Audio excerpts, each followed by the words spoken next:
Hey y'all, I'm going to be showing you a unique but super delicious beef chili recipe.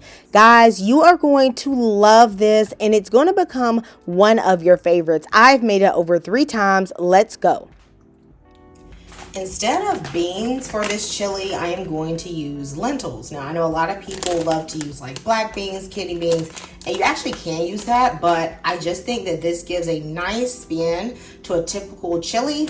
And I love that lentils have a lot of protein, and other beans do as well, but I think the ratio is a little bit better for lentils, and there's kind of like they're a little bit less carby.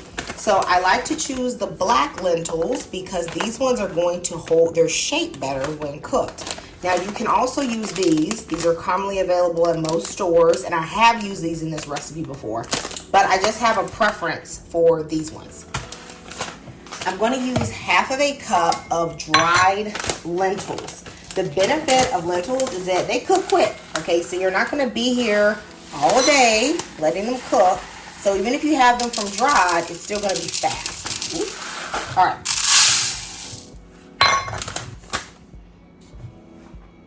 I'm going to rinse off the lentils, just get any dust or anything on them off. Most of the time you won't find too many that are broken or messed up.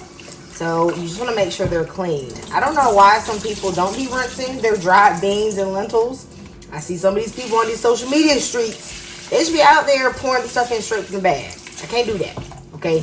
Not me. Did y'all know that I am a canner? So y'all, I've canned some chicken bone broth last year, obviously. And I'm going to use this to cook the lentils. And the liquid from this is going to go inside of my chili. So I'm definitely going to use all of this. I'm going to pre-cook the lentils in my Instant Pot.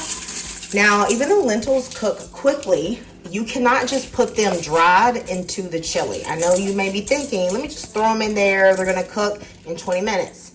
Not true, because they are going to be cooked in the canned tomatoes. And so the acidity of the tomatoes will prevent them from cooking properly. So we do need to cook them at least, 75% of the way.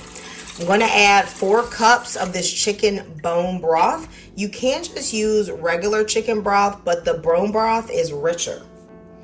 I put a little bit extra water in my jar just to get all of the sediment out.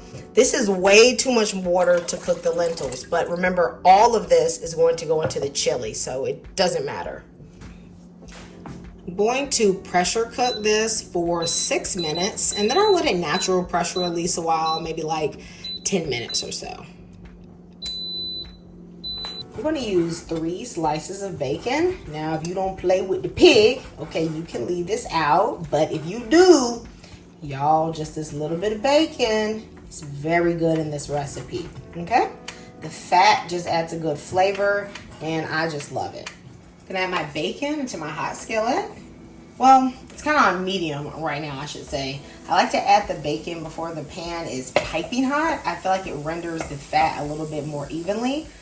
Once that bacon has rendered its fat, we're going to remove those bacon bits, but we are leaving the fat, okay? The fat has flavor, and baby, ain't nobody told you to remove it.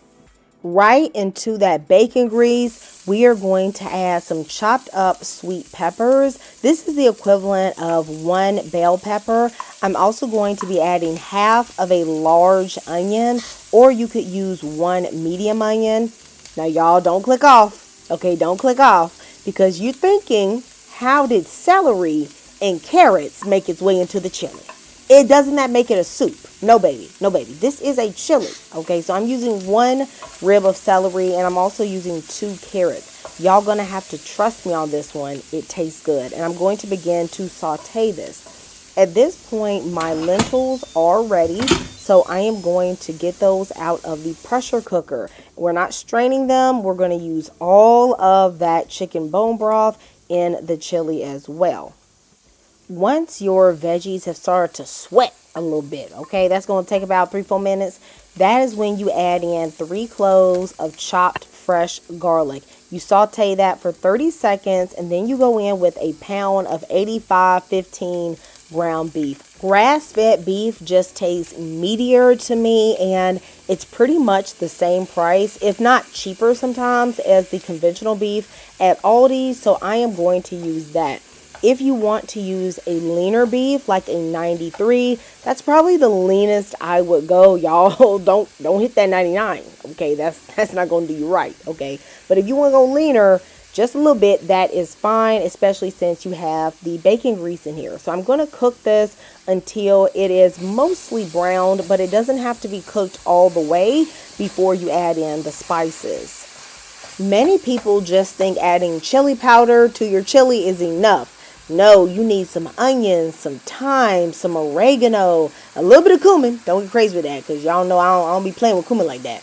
White pepper, smoked paprika, all of these are going to just step up the flavor, as well as a little bay leaf. You know, we don't know what flavor bay leaf adds, but we got to have it in the pot. And so I'm going to toast these spices for about 30 seconds. This is really important because the spices are going to bloom in the oil and actually become more flavorful.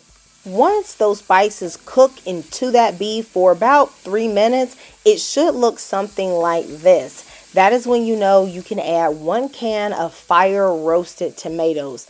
Got to be fire roasted. The flavor is not the same with plain tomatoes. I've already been changing up so much in this recipe, but y'all, you are going to love some of my next additions. So this is some soy sauce, but it's the Maggi kind. It has a different flavor than traditional soy sauce. Put in about a tablespoon, as well as about a tablespoon of balsamic vinegar. These things are optional, but they bring out this deep, rich umami flavor in the chili. The distinct flavors themselves are not going to stand out, but it's going to mellow and blend well with everything else. Now I am going to add in the bacon, as well as the lentils and all of the chicken bone broth. The lentils are pretty much cooked at this point. However, their shape is going to be preserved because the acidity in the tomatoes should keep them from fully disintegrating. Plus, as this chili simmers, the lentils are basically going to help thicken it up. You can also add in a little tomato paste if you want it even thicker, but I like the texture that this technique makes. I'm also going to add in about a teaspoon or so of some Better Than Bouillon beef and a little bit of beef bouillon powder. These two do not taste the same. They add a different type of flavor to the chili, but you certainly can just use one or the other. I'm only going to add a little bit of salt and a bit of crushed red chili peppers for some spice. Don't add too much salt because this is going to reduce quite a bit. Once this chili comes to a rolling boil, I'm going to stir it. Then I'm going to cut the heat down to low. You know, chilies taste better the longer they cook. So we're going to allow this to cook covered for about 40 minutes. I checked on my chili 30 minutes into the cook time just to see how it was going. At this point, it is looser than I prefer. So I'm going to take the cover off and allow it to simmer about 10 to 15 minutes until it gets to this thickness. You can taste and adjust the salt if you need to, but mine was perfect. You can serve this by itself or with a little bit of sour cream, cheese, and jalapeno. And cornbread, so good. Guys, thank you for joining me today in Kamira's Kitchen. I'll see you next time. Let me know if you're going to try this recipe. Goodbye and God bless.